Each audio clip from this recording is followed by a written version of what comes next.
Assalamualaikum warahmatullahi wabarakatuh.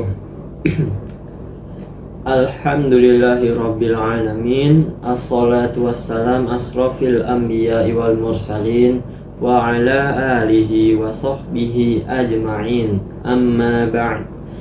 Yang terhormat Bapak Haji Lukman Hakim selaku Kepala Madrasah Aliyah Negeri 1 Bandar Lampung. Yang saya hormati Ibu Emma Hermawati selaku Wali kelas 11 MIA 2. Yang saya hormati Umi Indah Agung Suprapti selaku Guru Pengampu Mata Pelajaran Akidah Akhlak kelas 11 MIA 2, dan kawan-kawan yang saya cintai. Berdirinya saya di sini, saya akan mempresentasikan mata pelajaran Akidah Akhlak yang terkhusus bab 4 dan bab 5. Bab 4 yaitu 4 tokoh ajaran ilmu tasawuf. Bab 5 meneladani Abdurrahman bin Auf dan Abu Dzar Al-Ghifari. Saya akan menjelaskan bab 4 terlebih dahulu. Yang pertama ada Imam Al-Junaid Al-Baghdadi. Imam Junaid Al-Baghdadi ini bernama panjang Abu Qasim Al-Junaid Ibnu Muhammad Ibnu Al-Junaid Al-Baghdadi. Ia lebih populer disebut dengan Al-Junaid Al-Baghdadi, dan biasanya ia disebut dengan Al-Junaid saja. Ia lahir di kota Nihawan di Persia dan wafat pada 298 Hijriyah atau 910 Masehi, dan dimakamkan di dekat makam pamannya dan gurunya yaitu Sari al-Saqoti di Baghdad. Ia belajar ilmu tasawuf dengan kedua pamannya yaitu Sari al-Saqoti dan Al-Harits al-Muhasibi.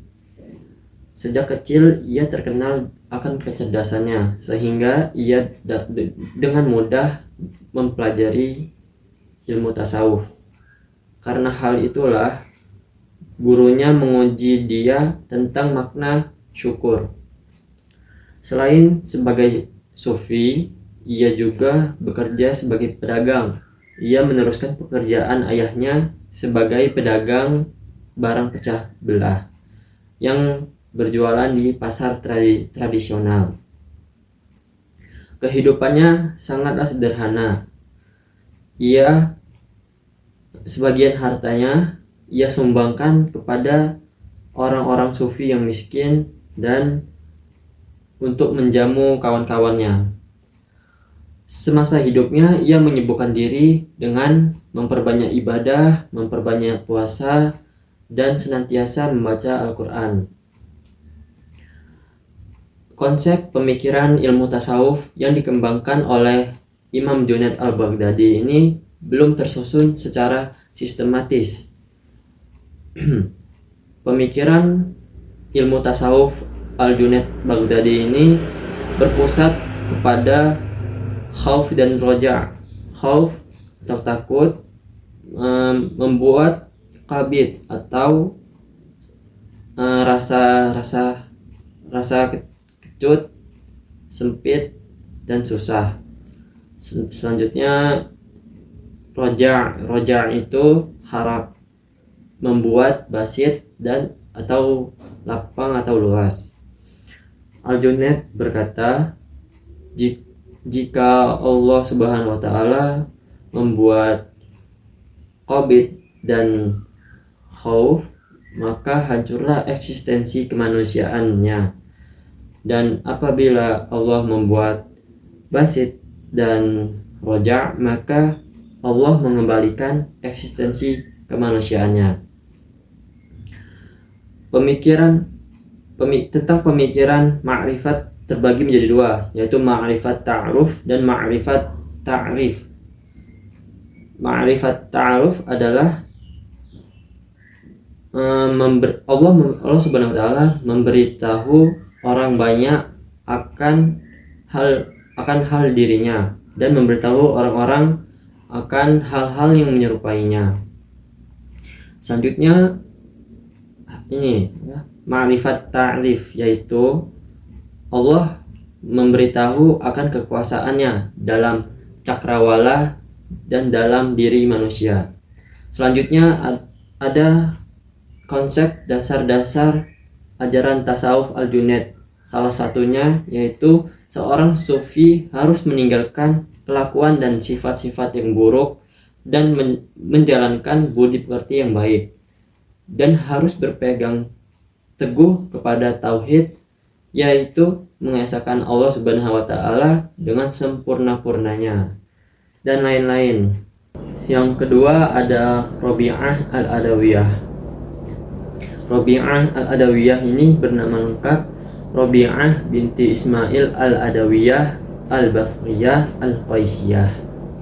Ia lahir diperkirakan pada tahun 95 Hijriyah atau 99 Hijriyah.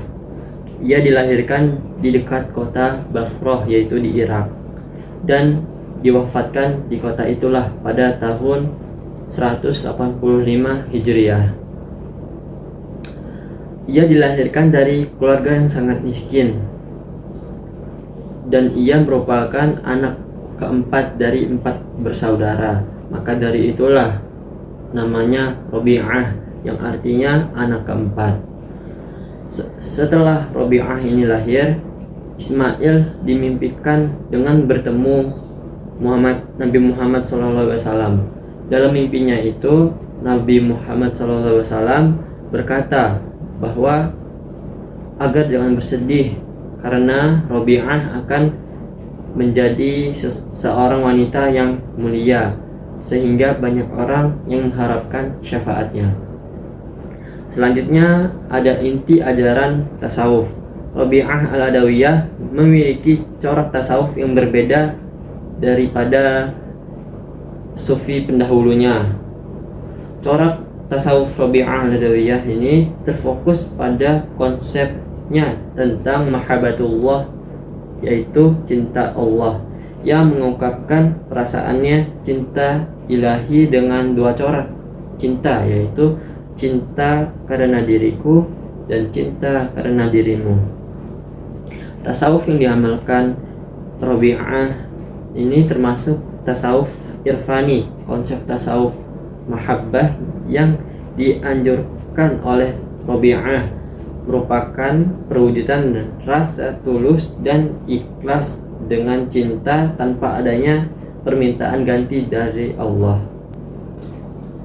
Yang ketiga ada Imam Al-Ghazali. Beliau adalah Zainuddin Hujjatul Islam Abu Hamid Muhammad bin Muhammad ibnu Muhammad Al-Ghazali At-Tusi Al-Naisaburi Al-Faqih Al-Sufi Al-Syafi'i Al-Ash'ari. Ia dilahirkan di kota Tus, yang merupakan kota kedua di Khurasan setelah kota Naisabur, pada tahun 450 Hijriyah. Ia memiliki saudara laki-laki yang bernama Ahmad, dan ayahnya adalah pengrajin kain suf yang terbuat dari bulu domba dan menjualnya di kota Tus. Selain itu, adapun karya Imam Al-Ghazali yang monumental, yaitu kitab Ihya Ulumuddin, yang artinya menghidupkan kembali ilmu-ilmu agama. Selanjutnya, inti ajaran tasawuf dari Imam Al-Ghazali. Menurut Imam Al-Ghazali, seorang murid yang menempuh jalan sufi harus konsisten menjadi hidup menyendiri, diam, menahan lapar, dan tidak tidur pada malam hari untuk membina kalbunya. Manfaat hidup menyendiri adalah mengosongkan kalbu dari pesona duniawi. Diam adalah untuk menyuburkan akal budi, membangkitkan rendah hati, dan mendekatkan ketakwaan. Rasa lapar dapat mencerahkan kalbu, sementara terjaga daripada terjaganya daripada malam hari adalah untuk menjernihkan dan mencemerlangkan. Menurut para ahli corak ilmu tasawuf yang diamalkan Imam Al-Ghazali ini, yaitu mengedepankan ini tasawuf akhlaki, yaitu tasawuf yang mengedepankan kehidupan kebaikan, perbuatan budi pekerti atau moral. Yang terakhir ada Syekh Abdul Qadir Al-Jailani. Syekh Abdul Qadir Al-Jailani dilahirkan pada pertengahan bulan Ramadan pada tahun 471 Hijriah di Kampung Jilan. Ibunya adalah Ummul Khair, yang artinya induk kebaikan. Amat Al-Jabbar, Qadam, Tuhan yang Maha Perkasa. Fatimah binti Abu Abdillah As-Sumai, seorang ibu yang banyak memiliki karomah dan ahwal. Beliau menetap di Jilan sampai berusia 18 tahun. Pada tahun 458 ia pindah ke Baghdad hingga akhir hayatnya. Selanjutnya inti ajaran tasawuf. Di kalangan dunia tasawuf, Syekh Abdul Qadir Al-Jailani dijuluki Sultan Al-Auliya, yang artinya raja para sufi. Tasawuf yang dikembangkan oleh Syekh Abdul Qadir Al-Jailani termasuk tasawuf akhlaki, yaitu tasawuf yang berorientasi kepada perbaikan akhlak, mencari hakikat kebenaran, dan mewujudkan manusia yang dapat mencapai makam ma'rifat kepada Allah. Selanjutnya bab 5. Yang pertama-tama meneladani Abdurrahman bin Auf. Sahabat Rasulullah yang bernama Abdurrahman bin Auf merupakan satu di antara 10 para sahabat yang dijanjikan akan masuk surganya Allah. Ketika dia masih dalam keadaan jahiliyah, ia dikenal dengan sebutan Abd Amr. Rasulullah kemudian memanggilnya dengan nama Abdurrahman bin Auf. Setelah ia menyatakan keislamannya, Abdurrahman bin Auf masuk Islam sebelum Rasulullah menjadikan rumah Al-Arqam sebagai tempat membina para sahabat yang sudah memeluk agama Islam.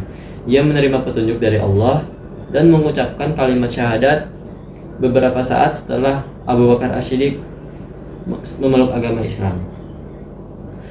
Dengan demikian, keistimewaan Abdurrahman bin Auf selain yang dipunyai muslim yang lain, ia merupakan orang yang mula-mula masuk agama Islam atau yang bisa disebut as-sabiqunal awwalun. Ia juga terpilih 10 sahabat yang diberi kabar gembira oleh Rasulullah masuk surga, dan termasuk 6 orang sahabat yang bermusyawarah dalam pemilihan khalifah setelah Umar bin Al-Khattab wafat.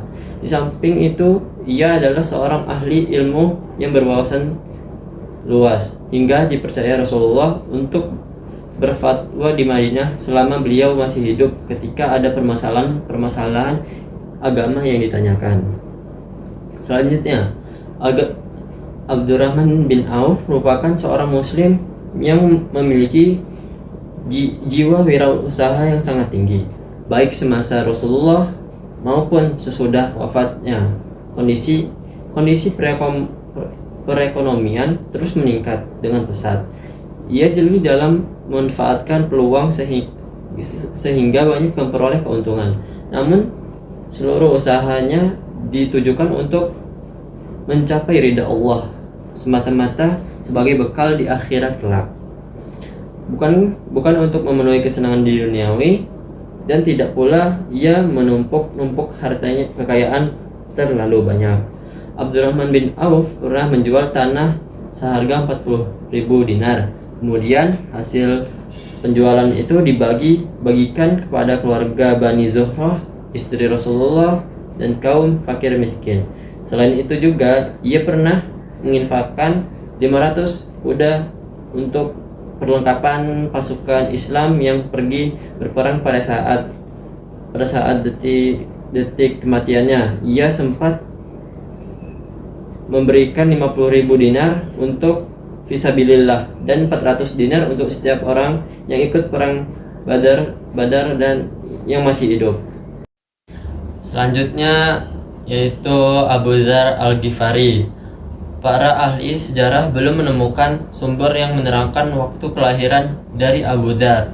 Sumber-sumber sejarah hanya menyebutkan bahwa Abu Dzar Al-Ghifari lahir dan dibesarkan di dekat jalur Khalifah Makkah, Syria, dalam suku Al-Ghifari yang mengandalkan perampokan untuk hidup. Sejak kecil ia terlibat dalam aksi kekerasan dan perampokan seperti anggota suku lainnya. Namun meskipun terbiasa dengan kehidupan kejahatan, Abu Dzar yang awalnya bernama Jundab memiliki hati nurani. Kesadarannya terhadap penderitaan korban perampokan menjadi titik balik hidupnya, membuatnya menyesali perbuatan dan berhenti dari kejahatan. Jundab bahkan mengajak sahabat-sahabatnya untuk mengikuti jejaknya, yang menyebabkan kemarahan sukunya sehingga ia diusir bersama ibu dan saudaranya.